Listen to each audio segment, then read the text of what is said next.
Purposely. Your life, God's purpose. Listen at purposely.com. Hey, it's Jen. Welcome back to the Bible for Busy People, and I have a question for you today. What causes you to shine? What are the things that make you come alive? You know me, at least if you've been listening for a few weeks, you know that I love words. I love reading words, I love writing them, and I love sharing them. I also love movement. I've actually gotten into running within the past couple years, which is crazy for me because I used to hate running and refused to do it any chance I got. Now I love it. I also love Pilates. I love walking. I love getting outside. Sunshine for sure. I live in the Pacific Northwest, and when the sun comes out, I become a different person. And being near the ocean, I just shine when I'm by the water. It makes me so happy to be around them. Today we're going to talk about someone in the scriptures who shined. You might already know who I'm talking about. This is starting in Exodus 24, and I'm going to start with just kind of an overview because we don't have time to read all the chapters. There's actually 10 chapters or so that we're going to cover here today. So I'm going to give you an overview so we don't have to read every single chapter. But this is where Moses goes to Mount Sinai, and he's with God for 40 days. In this time, God lays out instructions for the Israelites on how they were to live, how they were to worship appropriately before him. He gives him details for the tabernacle that was to be constructed by the people. And this was supposed to be a place of worship that could be transported with them as they went to the Promised Land. And it's also where the Ten Commandments first appear, and they were written in stone by God. But then we get to Exodus 32. After all of these incredible details that God lays out for how the people are going to live, how the priests will oversee worship, all of these things, we get to Exodus 32, and that's where the Israelites start getting antsy. It's been 40 days and nights. Moses is actually about to come back down, but they didn't know. And they decide, well, Moses is gone. We need to make a new God. We need to worship our own God, who we can say brought us out of Egypt. And they go to Aaron and demand that he creates a God for them. And he complies. He takes their jewelry and makes it into this calf.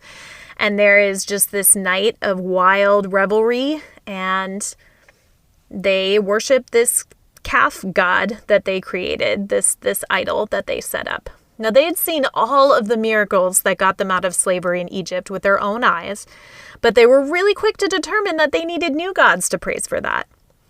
But then again, I think about it and I'm like, was it really that quick? Did they just quickly change their minds and leave God and start something new? Weren't they often disgruntled and distrustful on this journey, even from feels like right when they set foot outside of Egypt, they start complaining.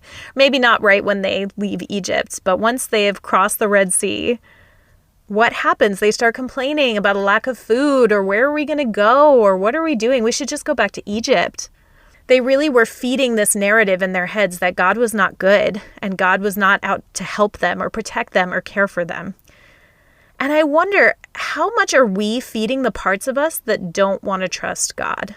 The parts that say he's unfair or he's unfaithful, or if we're holding tightly to the times that we feel like he's let us down. Are we reinforcing negative beliefs, or are we focusing with gratitude on the good that God has done? It matters what kind of a story we tell about God. It matters how we see him, because how we see him will directly affect how we live our lives, how we worship, what we believe, and what we do. So yes, they build a golden calf idol, they worship it. It says they're running wild in that passage, so much so that God wants to destroy them and start over. And Moses has to go in and plead on their behalf multiple times. Now, I just want to add, it's important not to just condemn the Israelites, not just to write them off, because honestly, we are all capable of this kind of forgetfulness or impatience. I would dare say we've all at some point in our lives turned to something other than God. Now we pick up in Exodus 34, and it's when Moses returns to Mount Sinai for another 40 days. Now, this time Moses had asked to see God's glory, and God says, you can watch me as I pass by, because that's all you can handle. So in chapter 34, verse 4, it says, so Moses chiseled out 2 stone tablets like the first ones and went up Mount Sinai early in the morning, as the Lord had commanded him. And he carried 2 stone tablets in his hands. Then the Lord came down in the cloud and stood there with him and proclaimed his name, the Lord. And he passed in front of Moses, proclaiming, the Lord, the compassionate and gracious God, slow to anger, abounding in love and faithfulness, maintaining love to thousands, and forgiving wickedness, rebellion, and sin. Yet he does not leave the guilty unpunished. He punishes the children and their children for the sin of the parents to the third and fourth generation. And we talked about this in another episode, but this is how God describes himself. I love this. He starts by saying compassionate and gracious, slow to anger, and abounding in love. And he ends with justice. He is both merciful and just. But I love that he starts with compassion and graciousness. Like, that is who God is. That's how he wants to be introduced to us. Normally, when I think about God introducing himself, I would think he would say something like, I am powerful, you are little, you are puny, like just all of these things. But that's not how God approaches us. He approaches us with compassion. And God goes on to make a few more notes.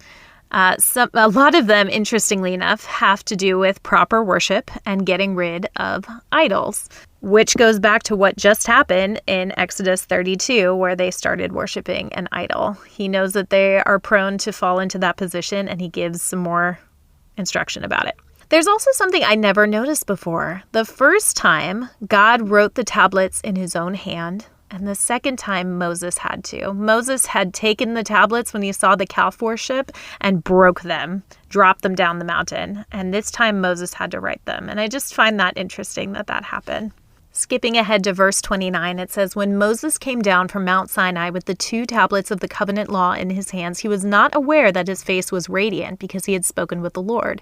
When Aaron and all the Israelites saw Moses, his face was radiant, and they were afraid to come near him. But Moses called to them. So Aaron and all the leaders of the community came back to him, and he spoke to them. Afterward, all the Israelites came near him, and he gave them all the commands the Lord had given him on Mount Sinai. When Moses finished speaking to them, he put a veil over his face. But whenever he entered the Lord's presence to speak with him, he removed the veil until he came out. And when he came out and told the Israelites what he had been commanded, they saw that his face was radiant. Then Moses would put the veil back over his face until he went in to speak with the Lord. It says Moses' face was completely radiant, and the Hebrew word is it shone. And so now I wonder, what makes you shine? Back to that first question. Spending time in God's presence, not just knowing his words or doing a whole bunch of good things, but simply being with God and knowing him, that shines to those around you. And sometimes people aren't receptive to it. Moses had to cover it up because it was too much for them, but they still saw it. It's not like they could avoid that. So I am hoping and praying for you today that you can spend time in God's presence all day and that it leaves you radiant, reflecting the same qualities that God does. Compassion, grace, slow to anger, abounding in love, caring about righteousness, and caring about justice for people as well. Thanks for chatting with me today. We'll talk again more tomorrow. Thank you for listening to The Bible for Busy People. If you need prayer or want to go deeper in your faith, visit our show notes. Will you take a moment to share with a friend and leave a review? It helps the Bible get into even more people's minds and hearts. Find more podcasts that will recharge you at purposely.com.